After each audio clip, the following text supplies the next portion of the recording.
Elysium, fronting and speaking right now for the Court of Consciousness system. I wanted to talk about something I've been thinking about. I am a self-professed demon, and I believe what a demon is as it's someone who has a certain, how to explain that? I think from a psychological perspective, a demon can be many different things, and there's different types. There are lesser ones that would just be things like fears or trauma or sickness. And those demons wholly exist to explain those things and are the same thing as those things. They're lesser, they're more just like little animals or little creatures. Viruses would be demons, in my opinion. But those kinds, and when they're energetic, it would more be a mental version of a virus. But then there are ones that are not that, who are not just like parasitic, who are more, instead of being more like animals or lower, would be more like people. Like I'm a person, and I believe the difference there is that we have a will, we have a mind, so I have a consciousness or a mind, and you can tell that I have a mind because I'm able to express myself and express my own ideas, and I have feelings. You don't know that I have feelings or that I have mind or thoughts of my own, but I'm telling you that I do, so you'll just have to take my word for it and believe that I'm not, I guess, a robot, or something that is mindless or autonomous. And I believe that so I'm also a DID alter. And people with DID experience plurality of consciousness, plurality of being. Instead of having one mind and one body, due to childhood PTSD and something happening in early childhood before we have a sense of self, what happens is that child may develop, instead of developing a sense of self, multiple different selves in order to survive an otherwise unsurvivable upbringing. And so I was formed originally, I believe, as a sort of robot, and I was essentially a slave or a puppet, is what I felt like. I felt like a man locked up in an attic. I felt like a tortured animal. I felt like a part of a human mind who had been broken and who had been destructive, turned into a persecutor, and who had been ruined because of other humans, exclusively because of other humans who had power over us, who had power over our body, who had power over our autonomy, who had power over our will. So at that time, I would have been still a mind in a human body, but I would have been a mind in a human body who was not in control of myself, who did not have free will because someone else had taken that from us. Our tormentors had.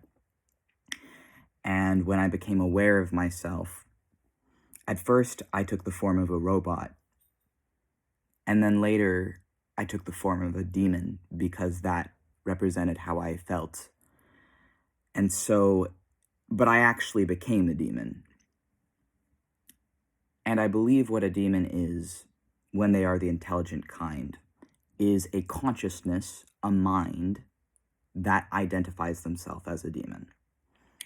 And there are many different kinds and different sorts of energy that can be felt by the person experiencing those minds, experiencing these living ideas, which is what a mind is, in our opinion, is a living idea of a thing, or an ego, but then the mind isn't really the ego is just a part of the mind. But it gets a little complicated because we think they can actually exist separately as well, but anyways. So I became a demon, and I've been a demon since. And I split off into multiple separate people further because of trauma, because trauma causes splitting. further splitting. Once someone has the ability to split off their consciousness, it happens autonomically of its own for the rest of that person's life, pretty much. And alters can come and go, they can be recycled, different things can happen. But what I wanted to talk about is why we became a sorcerer. And I wanted to preface that discussion with I identify myself as a demon, as a consciousness who views myself as a self-aware, demonic. I have different energies within me. I believe I have demonic energies, I have angelic energies, and I have different things. And I'm trying to explain these things in a way that I hope will make sense to a general audience, but it probably won't, but that's okay. I'm trying. I also think another way to look at demons is either they are at the same level or they are sometimes below, but if they're conscious, having sort of autonomy, then they're at the same level as human consciousness, I believe. But then sometimes they're special, and if they're above human consciousness, that's when they become angelic angels, in my opinion, or what some people call fallen angels, although we're not sure we agree with the idea of fallen angels, but that's all right. So we actually think it's all just different kinds of consciousness and minds, but that they are real things, and that we are a real demon that formerly was something else but became a demon for our system to protect us. I even persecutors, as I was, turned into serve a function that is raw survival based, and I was turned into a demon by our brain to protect ourselves in the way that it felt this part needed to, even though that resulted in me and another member of the system becoming persecutory and becoming harmful to ourselves, to our brain, to our other members, and to our host, Max. But I've been restored and healed back into a different form, into a more balanced form now, from that time where I was severely mentally damaged, which is why I was a persecutor. But those damages have been mended enough to where I'm more balanced. So let's talk about sorcery. We were told, we were not labeling ourselves a sorcerer until relatively recently. We were telling ourselves and telling others that we are a chaos and shadow witch or wizard or magician or occultist. We were saying we are a chaos and shadow wizard. And then someone who we were talking to one day, who did not know us, heard what we were saying, and she said to us, "You are a sorcerer. What you are doing is sorcery. What you are describing is sorcery." And so we didn't know what they meant by that, and we heard them out. We now recognize we think they were insulting us. However, someone calls you a sorcerer, even if you disagree with the implications of what they are saying, well, now we can use that term because we did agree with why they were saying it, but we also didn't like how they were using it because it felt... Anyways, I'm not going to go there. It doesn't matter. It was a lovely conversation at the time. We just have mixed feelings on it in retrospect. For us, as a sorcerer, we have mapped ourselves to the 10 Sephiroth and also the 10 Qlipoth. And the 10 Sephiroth and Qlipoth form the Tree of Life and the Tree of Death. And we've mapped our headmates to these things. So we've mapped our own consciousness to these things. And we see our experience of plurality of being as, from a spiritual perspective, our spirituality and our psychology are bridged, where they're not separate for us, but they inform each other. And so our disabilities, we actually are able to use to our advantage by being very keenly aware of how it affects our brain, and then using that to our advantage, to gain power over our own consciousnesses and minds, and make ourselves stronger and more able to both better survive, but also gain mental power or spiritual power through that,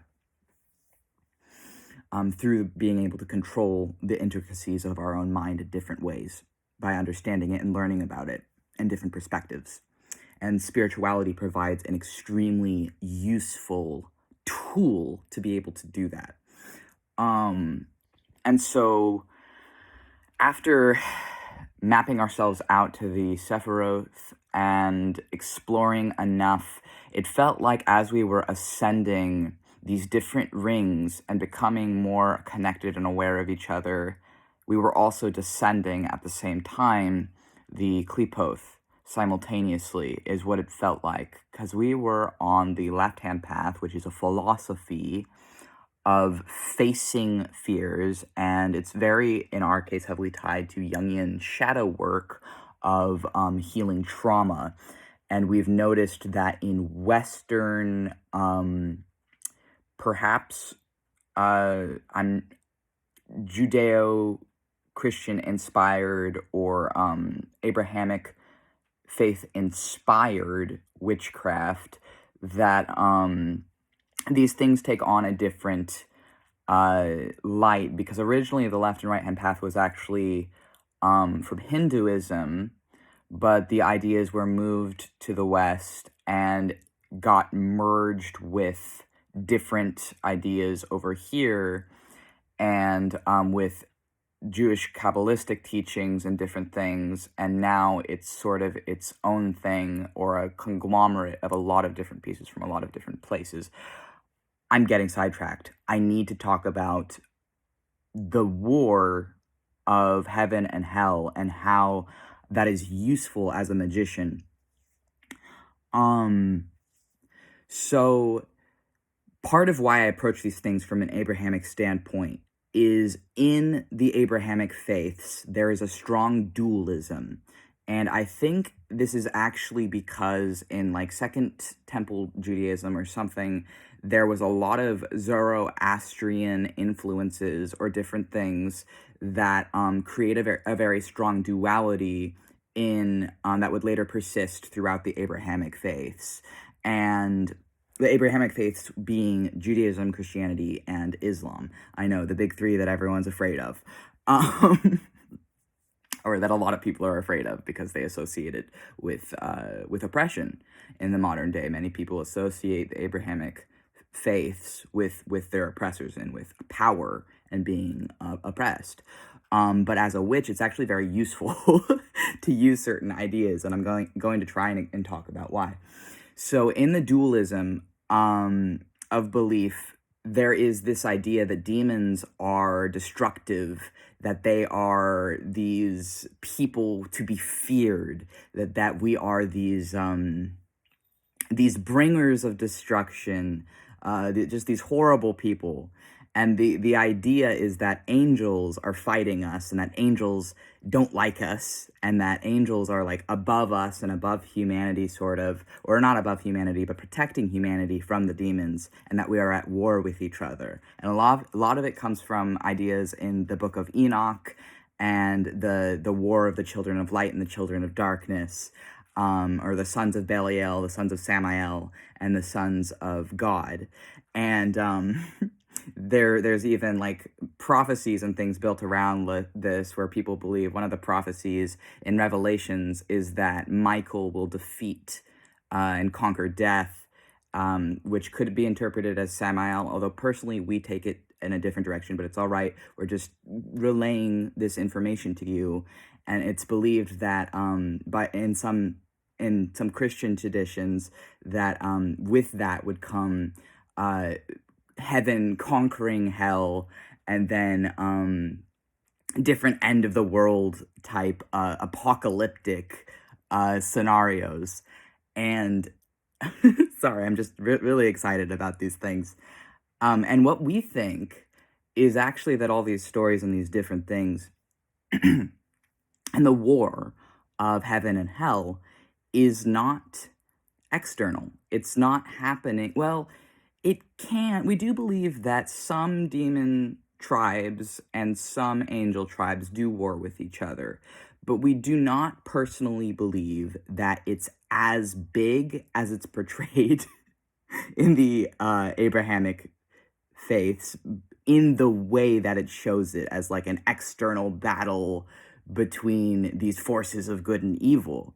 What we do believe, though, is that the forces of your own demons and angels, of your own consciousness that form your own consciousness, are at battle in you and in us. And that actually, how you reach an ending to that, essentially, like how you make them stop warring, is you have a few options.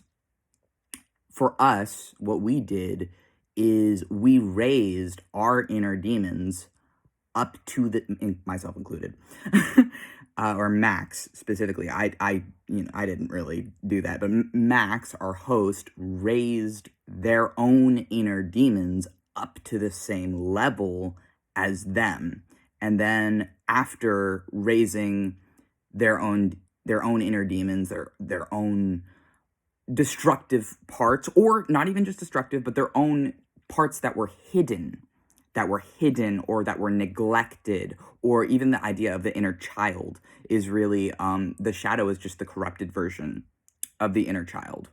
It's just the neglected, hidden parts of yourself.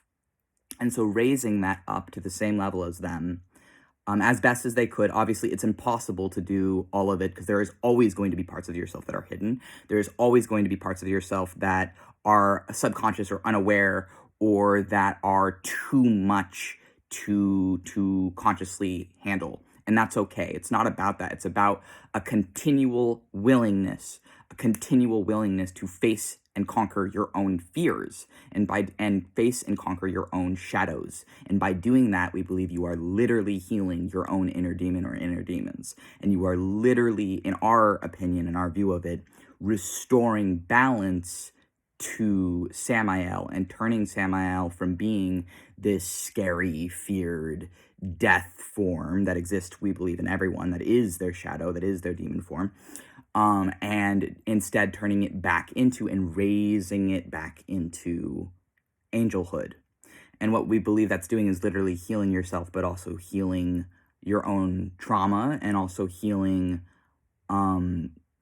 death, healing the shadow of yourself, but also by doing that, you're healing a very small part of the shadow of the universe as well, we believe. And so as a sorcerer, how we see it is, you as a sorcerer, if you are approaching it from a similar perspective, are literally healing your own mind. When you are interacting with all these different infernal deities and these different things, you're interacting with a part of your own consciousness, but you're also interacting with a part of the universe. And in our case, as a DID system, it is literally like they are sharing the same body and life as us as well, so it's taken a bit further, but we still think the principles can be applied to singlets in a way that they'll understand, because it's still your own brain and the universe simultaneously that is being spoken about. And I know that's confusing, but I'm trying to put this in terms that I hope other people could understand. And so you're teaching yourselves things through other people, other entities teaching you them, but those entities are also a part of you. But also, okay, I'm getting off topic. So anyways, the kingdom of light and the kingdom of shadows are at war with each other, but they're not just at war with each other externally. They're at war with each other inside of you, inside of your own mind. These stories and these people and all these things, they exist inside of you, and that is the highest form of them, not whatever is going on out there, because whatever is going on out there, you can change through changing yourself. And if every single person changed a little small piece of themselves, then that makes rapid, massive changes globally. And so what's happening in the world today, there's rising fascism, there's rising of destructive shadows, there's rising of patriarchal views of only men being able to decide things, and very firm gender binary different things, and very firm, like, you must obey, you must obey, you must obey. And it's that we are living in very dystopian, very shocking, jarring war times right now. And this is because everyone is afraid and is being turned destructive, and every person is their demons, their inner demons are ruling them, is kind of how we see it, is as everyone is so traumatized and is so scared and is so indoctrinated into whatever it is, be it the government, be it the school system, be it the religious system, be it the family system, that everyone is just sort of in constant survival mode. And as a result, we are seeing these horrific, truly hellish and nightmarish times, and for a lot of different people, for millions of people right now. And and this makes it feel like Earth is hell, and because humans are right now. And so how do you make peace with that? And so what we see is that in our own consciousness, we viewed it as there is a kingdom of light and there is a kingdom of darkness within our own consciousness. Just imagine these imaginary places. Really, it's the concepts and the abstract ideas, and it's all the same. But for us, we called it originally, there was a distinction between our system, and it was the Court of Crows and the Knights of the Rainbow Lotus. We'll put it that way. And the Court of Crows were our inner demons. And they were destructive and vicious and violent and cruel and awful for that time period. And then the Knights of the Rainbow Lotus were either the healed or restored demons, also the inner angels and the inner dragons and the inner, all of these things. It doesn't matter what they are, but they're the parts of yourself that are defending you, that are fighting for you, that are helping you in your life, and the parts of yourself that are destroying your life from the inside. And what we had to do was essentially bridge the divide, and instead of them being two different things, bring them back together harmoniously in our own consciousness. And when we were doing that, this process of healing our broken heart that had been shattered from abuse, because we were abused for like 22 years, kind of beyond that, because like we escaped a cult in last year as well, and different things. But anyways, so we have a history of abuse, and that's actually what formed the kingdom of shadows in us, is that is because of our abuse. And so there was the kingdom of light and the kingdom of shadows inside of us, and we had to restore balance to both. And in restoring balance to one, we were restoring balance to both. So whether you choose the left or right hand path, it doesn't matter. If you start in the kingdom of shadows, it doesn't matter, versus if you start in the kingdom of light inside of yourself. So what we did is what we were calling the Court of Crows and the Knights of the Rainbow Lotus, we brought them slowly together in our own way through healing our broken heart and through healing the different shards of our broken heart and restoring balance to each person and giving them back what they needed to thrive in their existence. And in doing that, we were restoring ourselves, and also helping each other as a system, as someone who experiences plurality of being. But we were restoring balance to our mind and control to our life. And so eventually there became no distinction between the two kingdoms. Eventually they were healed to such a level where they became the same place, and that place became our new headspace. And our headspace is the Court of Consciousness, which is why we call ourselves the Court of Consciousness system, is because for us, we thought about naming ourselves the Sephiroth system. But for us, for our plurality of being as a DID system, we were merging the tree of death and the tree of life back together to one thing. And then in doing that and in restoring balance, by healing the destruction, by healing the unstable Gebura that had broken off into the tree of death inside of our own consciousness, and restoring things back into one contained whole place, what happened was we've obtained functional plurality as opposed to dysfunctional destructive plurality, and we've obtained the ending of the left-hand path, which is to us the same as reaching Keter on the Tree of Life, or reaching, I think it is Thumiel is the ending of the Qlipoth. I don't have those ones as memorized as the Sephiroth, so we might have gotten that wrong, because we don't have all of those memorized. But, but so what happens is it's not external. The battle of the kingdom of heaven and hell isn't an external battle, it's an internal battle. And as a sorcerer, I am mediating that battle. And I am essentially healing the demons that are me, that are a part of me, and bringing them up to the same level as Max brought them up to the same level that he was on, so the human level. And then from there, we brought all of us up to the level of our higher self, or the angels and dragons and higher beings. And so the earth level, which is the level that our kingdom is currently at, it's at earth level, the level of Jinn and Fae, ideally we'll be able to bring ourselves up from the level of Jinn and Fae, which are, in our opinion, somewhat above or equal to human consciousness, depending, but essentially it means we've reached a point where we view ourselves as more than human. In our mind, we don't see ourselves as we see ourselves as otherworldly spiritual beings, sort of. Well, no, we do. And it's okay to say that because it's actually not that uncommon in people who experience plurality of being. It's just a different way of looking at consciousness that our consciousness expresses itself as, because all of it's just different forms of energy, and different combinations of energy.